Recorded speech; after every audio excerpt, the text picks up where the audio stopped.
ಜಿಲ್ಲಾ ಕಾಂಗ್ರೆಸ್ ಪಕ್ಷದ ವತಿಯಿಂದ 78ನೇ ಸ್ವಾತಂತ್ರ್ಯ ದಿನಾಚರಣೆಯನ್ನು ತುಮಕೂರು ನಗರದ ರವೀಂದ್ರ ಕಲಾನಿಕೇತನದ ಆವರಣದಲ್ಲಿ ನಡೆಸಲಾಯಿತು. ಜಿಲ್ಲಾ ಕಾಂಗ್ರೆಸ್ ಅಧ್ಯಕ್ಷ ಚಂದ್ರಶೇಖರ್ ಗೌಡ ಅವರ ಅಧ್ಯಕ್ಷತೆಯಲ್ಲಿ ಗುರುವಾರ ಬೆಳಗ್ಗೆ 8:30ರಲ್ಲಿ ಆಚರಿಸಲಾಯಿತು. ಕಾಂಗ್ರೆಸ್ ಪಕ್ಷದ ಸೇವಾದಳದ ನೇತೃತ್ವದಲ್ಲಿ ನಡೆದ ಧ್ವಜಾರೋಹಣ ಸಮಾರಂಭದಲ್ಲಿ ಕೆಪಿಸಿಸಿ ಉಪಾಧ್ಯಕ್ಷ ಮುರಳೀಧರ್ ಆಲಪ್ಪ, ಮಾಜಿ ಕಾರ್ಯದರ್ಶಿ ಇಕ್ಬಾಲ್ ಅಹಮದ್, ಮಾಜಿ ಶಾಸಕ ಶಫಿ ಅಹಮದ್, ಪಕ್ಷದ ಮುಖಂಡರಾದ ಎಚ್.ಸಿ. ಹನುಮಂತಯ್ಯ, ಆರ್. ರಾಮಕೃಷ್ಣ, ಇನಾಯತುಲ್ಲಾ ಖಾನ್, ಸೇವಾದಳದ ಶಿವಪ್ರಸಾದ್, ಸಂಜೀವ್ ಕುಮಾರ್, ಮಾಜಿ ಕಾರ್ಪೊರೇಟರ್ ಮಹೇಶ್, ಬ್ಲಾಕ್ ಕಾಂಗ್ರೆಸ್ ಅಧ್ಯಕ್ಷ ಫಯಾಜ್, ಸಿಮೆಂಟ್ ಮಂಜುನಾಥ್, ನಾಗಮಣಿ, ಗೀತಾ ರುದ್ರೇಶ್, ಗೀತಮ್ಮ, ಆದಿಲ್, ಲಿಂಗರಾಜು, ಸೌಭಾಗ್ಯ, ವಸುಂಧರಾ, ಷಣ್ಮುಖಪ್ಪ ಮತ್ತಿತರರು ಉಪಸ್ಥಿತರಿದ್ದರು. ಮುರಳೀಧರ್ ಆಲಪ್ಪ ಹಾಗೂ ಇಕ್ಬಾಲ್ ಅಹಮದ್ ಅವರು ಈ ಸಂದರ್ಭ ಮಾತನಾಡಿದರು. ಸಹಸ್ರಾರು ಮಂದಿ ನಮ್ಮ ದೇಶಭಕ್ತರ ತ್ಯಾಗ ಬಲಿದಾನದಿಂದ ನಾವು ಸ್ವಾತಂತ್ರ್ಯವನ್ನು ಸಂಪೂರ್ಣವಾಗಿ ನಮ್ಮ ಭಾರತ ದೇಶ ಇವತ್ತು ಅನುಭವಿಸ್ತಾ ಇದೆ. ಹಾಗೆ ಗಡಿಯಲ್ಲಿ ನಮ್ಮ ಸೈನಿಕರು, ಮಿಲಿಟರಿ ಪಡೆ ಇರ್ಬೋದು, ಬಾರ್ಡರ್ ಸೆಕ್ಯೂರಿಟಿ ಫೋರ್ಸ್ ಇರ್ಬೋದು, ಹಾಗೆ ಗಡಿನ ನಮ್ಮ ದೇಶವನ್ನು ರಕ್ಷಣೆ ಮಾಡ್ತಿದ್ದಾರೆ. ಹಾಗೆಯೇ ಸಂವಿಧಾನ ವ್ಯವಸ್ಥೆಯಲ್ಲಿ ನಮ್ಮ ಭಾರತದ ಒಳಗಡೆ ನಾವು ಅಂತರಂಗದಲ್ಲಿ ನಾವು ಹೇಗೆ ನಾವು ಪರಿಶುದ್ಧರಾಗಿದ್ದೀವೋ ಹಾಗೆ ದೇಶವನ್ನು ಸಹಿತ ನಾವು ಇದೇ ದೃಷ್ಟಿಯಲ್ಲಿ ನಾವು ಕಾಪಾಡುವಂಥ ನಮ್ಮೆಲ್ಲರ ಜವಾಬ್ದಾರಿ. ತಾವುಗಳೆಲ್ಲರೂ ಇತ್ತೀಚೆಗೆ ಒಂದೂವರೆ ತಿಂಗಳಿಂದ ಮಾಧ್ಯಮಗಳಲ್ಲಿ ಪಾರ್ಲಿಮೆಂಟಲ್ಲಿ ಗಮನಿಸ್ತಾ ಇದ್ದೀರ. ಹಿಂಡನ್ಬರ್ಗ್ ಪ್ರಕರಣ ನಮ್ಮ ದೇಶದ ಅರ್ಥವ್ಯವಸ್ಥೆಯನ್ನೇ ಈಗ ಕಸಿತಾ ಇದೆ. ದೇಶ ಅಧೋಗತಿಗೆ ಹೋಗಲಿಕ್ಕೆ ಇದು ಒಂದು ಸಣ್ಣದಾದಂಥ ಒಂದು ತಾಜಾ ಉದಾಹರಣೆ. ಸೆಬಿ ಚೇರ್ಪರ್ಸನ್ ಮಾಧವಿ ಹಾಗೂ ಅವರ ಪತಿ ಧವಳಂ ಅಂತೇಳಿ ಅವರಿಬ್ಬರೂ ಸೇರಿ ಈಗ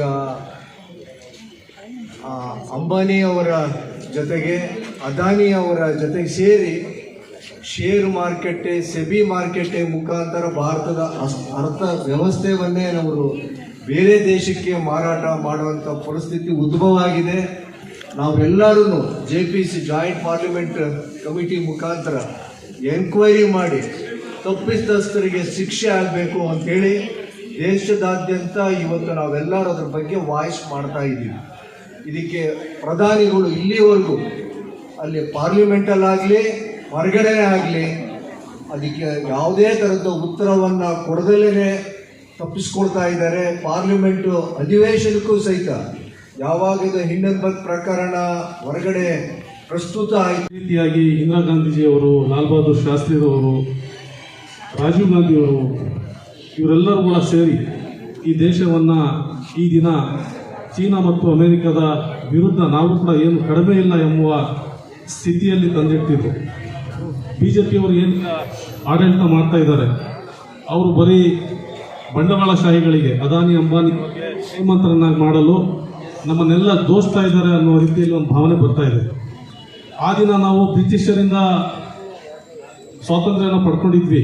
ಈಗಲೂ ಕೂಡ ಒಂದು ಅದೇ ರೀತಿಯ ಸ್ವಾತಂತ್ರ್ಯ ಸಂಗ್ರಾಮಕ್ಕೆ ನಾವೆಲ್ಲರೂ ಕೂಡ ಸಜ್ಜಾಗಬೇಕಾಗಿದೆ ಏನೋ ಎಂಬ ಅನುಮಾನ ಮೂಡ್ತಾ ಇದೆ.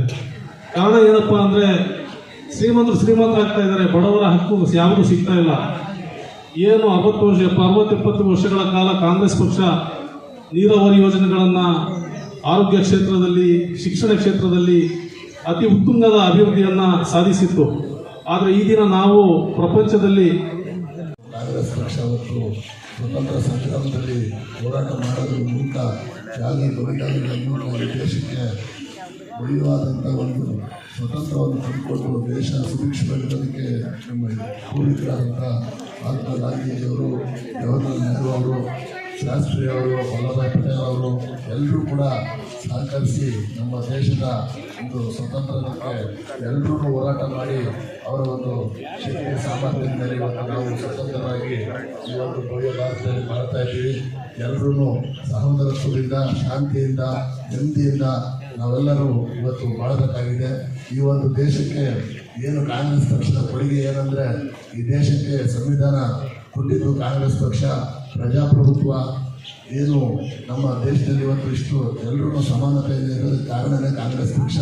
ಕಾಂಗ್ರೆಸ್ ಪಕ್ಷ ಈ ದೇಶದ ಸರ್ವತೋಮುಖ ಅಭಿವೃದ್ಧಿಯಲ್ಲಿ ಸುಮಾರು 70 ವರ್ಷಗಳಿಂದಲೂ ಕೂಡ ನಮ್ಮ ಒಂದು ಎಲ್ಲ ರಂಗದಲ್ಲೂ ಇವತ್ತು ದೇಶ ಇವೆಲ್ಲ ಸರಿ ಸಮಾನವಾಗಿ ಎಲ್ಲ ದೇಶಗಳಿಗೆ ಸಮಾನವಾಗಿ ಇವತ್ತೇನಾದರೂ ಭಾರತ 78 ವರ್ಷ ನಾವು ಯಾಕೆ ಕಳೆದಿದ್ದೀವಿ ಅಂತ ಕಾಂಗ್ರೆಸ್ಸಿನ ಒಂದು ದೊಡ್ಡ ಕೊಡುಗೆ ಅಂತ ಹೇಳಿದರೆ ಈಗ ತಾನೇ ಸನ್ಮಾನ್ಯ ಚಂದ್ರಶೇಖರ್ ಗೌಡರು ಮತ್ತು ಹಾಲಪ್ಪನವರು ಏನು ಹೇಳಿದ್ದಾರೆ, ನಿಜವಾಗಿ ಇವತ್ತು ಮುಂದೆ ಬರೋ ದಿವಸಗಳಲ್ಲಿ ಕಷ್ಟಕಾಲ ಅಂತ ಹೇಳಿದರೆ ತಪ್ಪಾಗಲಾರ್ದು.